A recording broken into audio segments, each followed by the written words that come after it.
Okay, and next exercise in plant functional groups. I'm holding a couple of the materials of the plant press. First, here is the Oregon State University data collection sheet for pressing plants, and then I have just a couple of pieces of cardboard, and you might have a couple of pieces of newspaper as well.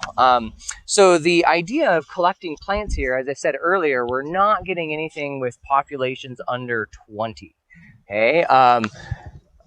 First, I'm gonna take a few different videos. We'll move around and then eventually go to the prairie to see some sagebrush. I brought along some clippers.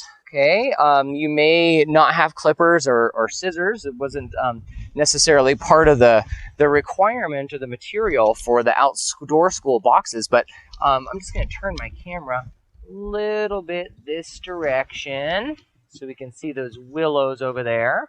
Okay, ooh, and the nice hackberry tree there on the horizon. Yeah, and these little sticks, it looks like just basically look like sticks coming up. Are willow, and so I don't even need my nippers.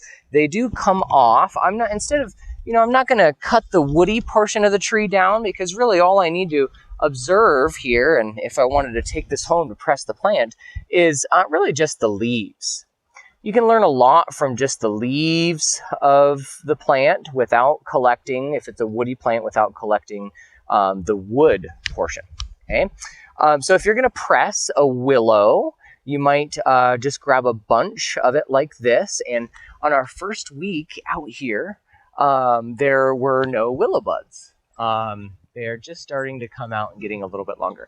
Now, you at home at your site, besides the 4 plants that are pointed out in the book that are commonly found around this area, you might be collecting a garden plant, a weed from the garden, from the lawn, some grass. Get creative with the type of plants that you can collect from around town, from around city, maybe from a city park.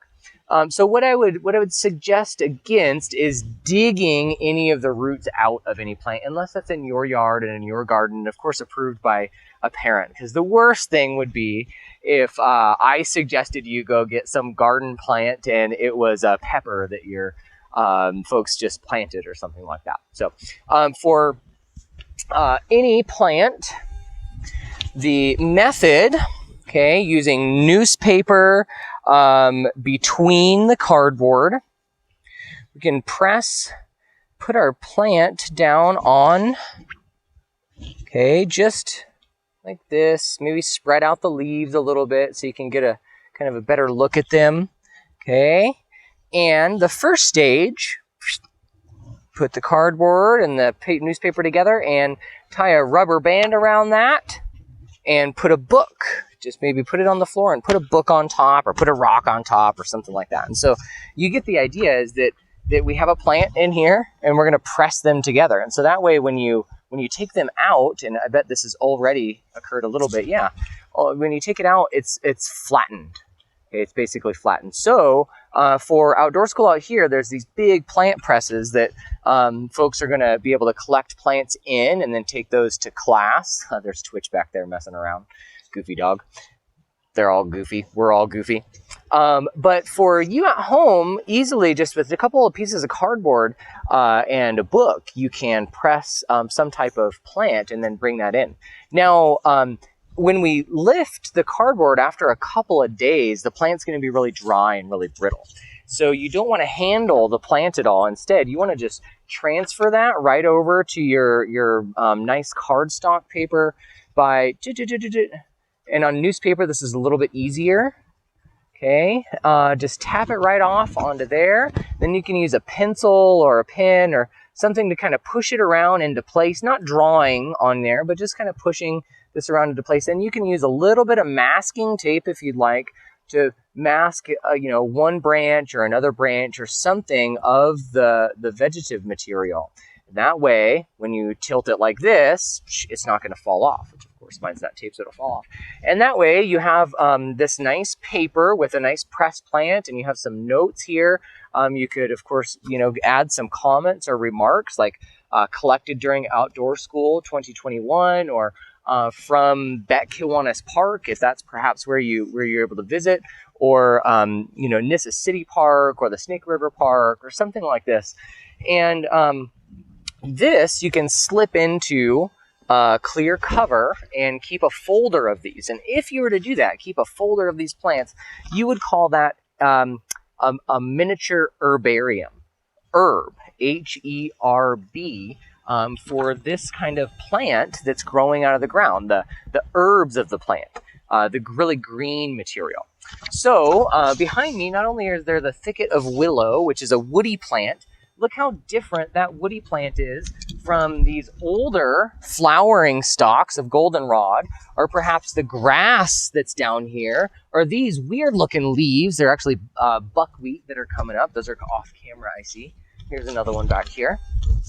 Okay, so now that we are taking our attention to the ground and to the plants around us, one of the first things we should do while looking at functional groups is just identifying, not by name, but just by difference, all the different plants that are around here. Okay, so go ahead and take a minute and re-looking at your site that you've been at repeatedly here for a couple of weeks. See all the different plants that are here. Let's just focus on the plants, and you could maybe write a list. You could call them Tom and Juarez. You could give a name to it and list those, but of course, each of these plants does have a Latin name or a scientific name that goes along with them, but that's not terribly important for today. Let's just look at some functional groups and then types of plants. So take a minute to record some of the different plants in your site.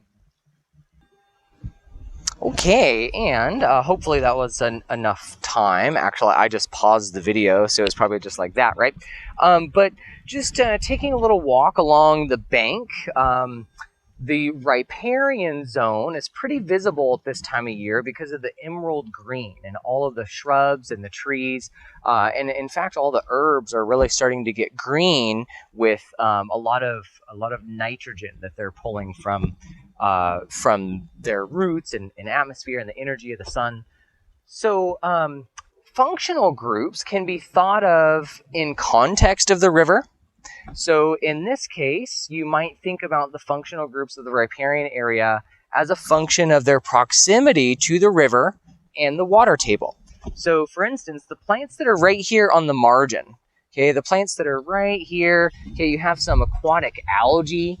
You actually have some plants that are growing, some algae plants that are growing in the water down there. Okay, and then right on the margin, you have these grasses that are just loving all of the water. But amongst the grasses, you have these very fleshy plants, okay?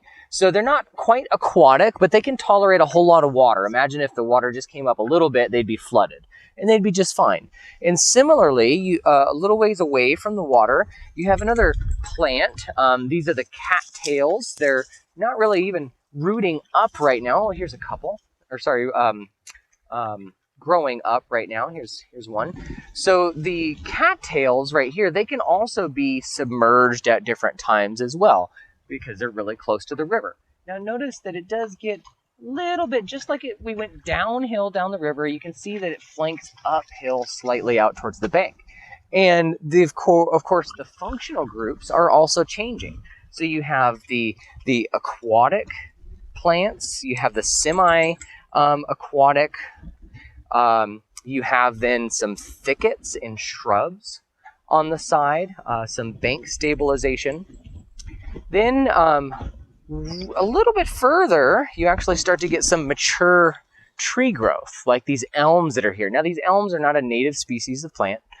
They are introduced, but this is normally where the hackberry would be. Actually, there's a couple of hackberries back here.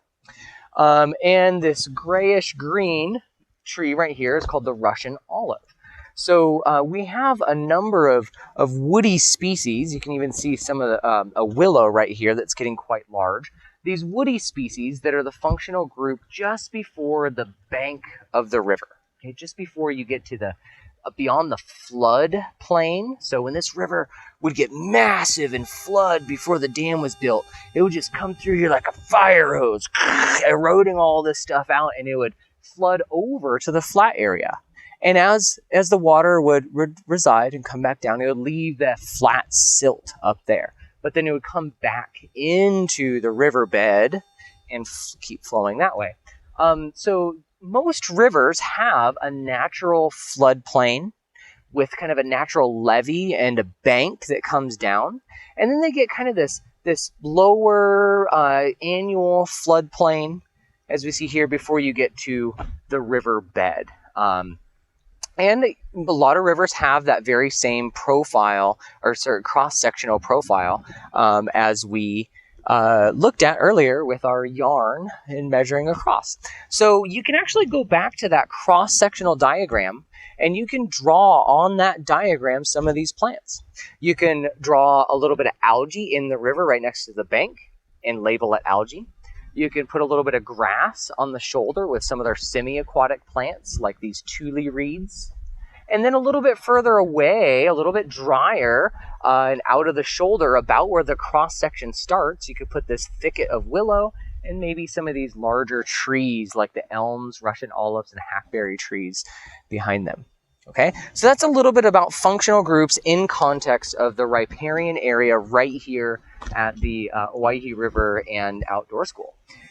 We can also discuss functional groups in a couple of other ways, but I think we better take a look at what functional groups look like out in the dry lands, out in the desert. Okay? All right, see you later, Owyhee.